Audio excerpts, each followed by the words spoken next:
नमस्कार जी प्रधान जी। नमस्कार जी। जंतर मंतर पर जो लाठीचार्ज हुआ है, शांतिपूर्वक प्रदर्शन कर रहे प्रदर्शनकारियों पर क्या कहना चाहेंगे?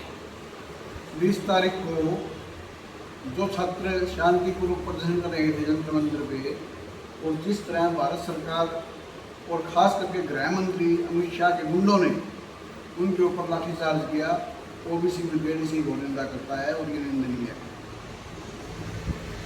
जिन लोगों ने हमारी बच्चियों के साथ दुर्व्यवहार किया है और जिस तरह के वीडियो सामने आए हैं, हम महिला आयोग और सरकार से मांग करते हैं कि वो, मैं धर्मेंद्र प्रधान के इस्तीफे की तो मांग करता हूँ और इसके साथ में हमारे देश के प्रधानमंत्री नरेंद्र मोदी के इस्तीफे की मांग करता हूँ। राष्ट्रपति को ये कहना चाहता हूँ कि वो जल्द से जल्द इस देश के अंदर राष्ट्रीय शासन लागू करें।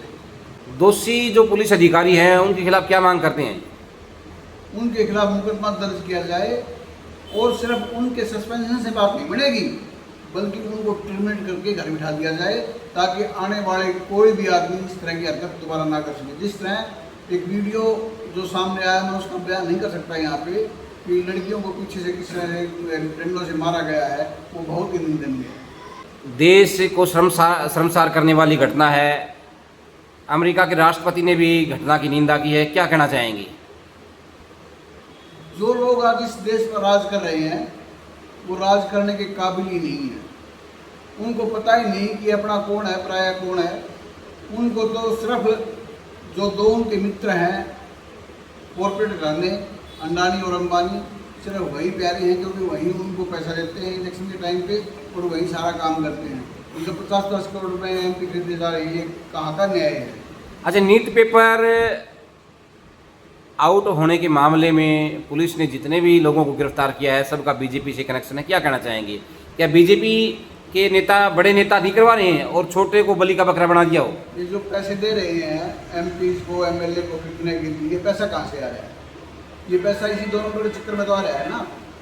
और मैं तो ये कहना चाहूँगा कि जो 19 लड़कों ने जिन्होंने नीट पेपर कैंसिल होने के बाद आत्महत्या की है, उनके परिवारों को 1-1 करोड़ रुपये मुआवजा दिया जाए, और जो परसों लाठीचार्ज में हमारे बच्चियां और हमारे लड़के जो घायल हुए विद्यार्थी, उनको 5-5 लाख रुपये मुआवजा दिया जाए। इसी प्रकार से हरियाणा में भी मामला चल रहा है। जो बच्चे योग्य हैं, नौकरी जिनको ज्वाइन करना था, वो दर दर की ठोकरें खा रहे हैं, धरना कर रहे हैं, आंदोलन कर रहे हैं, और उन्हें भी लाठियाँ मारकर बचा दिया जाता है, क्या कहना चाहेंगे?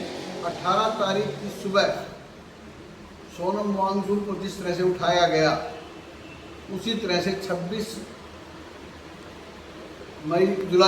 जून को हमारे 3 लड़कियां जो आमंत्रण में बैठी हुई थी और एक सुरेंद्र यादव, 4 जो बच्चे हमारे आमंत्रण में बैठे हुए थे पंचकुला में, उनको भी इसी तरह रात के टाइम 11:30 बजे उठाया गया और उठा करके लड़कियों को हॉस्पिटल में भर्ती कर दिया गया और सुरेंद्र यादव को थाने में लेके चले गए। और जितने भी साथी हमारे वहाँ सो रहे थे, करीब 25 साथी, उन सब को वहाँ थाने में बैठा दिया गया।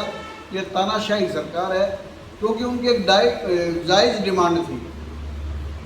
डिमांड क्या थी कि एक तो 35 मिनट का जो क्राइटेरिया वो हटाया जाए, दूसरा जो बच्चे बैकवर्ड क्लास के सर्टिफिकेट के लिए निकाले गए थे उनको ज्वाइनिंग दी जाए, क्योंकि बैकवर्ड क्लास का सर्टिफिकेट साल में एक बार के लिए वैलिड है और उन बच्चों ने उसको जमा करवा रखा है, लेकिन कुछ ना कुछ बहाने लगा करके इन बच्चों को नौकरियां देना नहीं चाहती है। आज पटना में भी प्रदर्शन कर रहे निहत्थे छात्रों पर लाठीचार्ज हुआ है, क्या कहना चाहेंगे? मुझे तो ये लगता है कि नेपाल वाली स्थिति है, इसमें भारत में पैदा ना हो। ओबीसी ब्रिगेड अपने आप को कहाँ दिखती है, क्या स्टैंड रहेगा?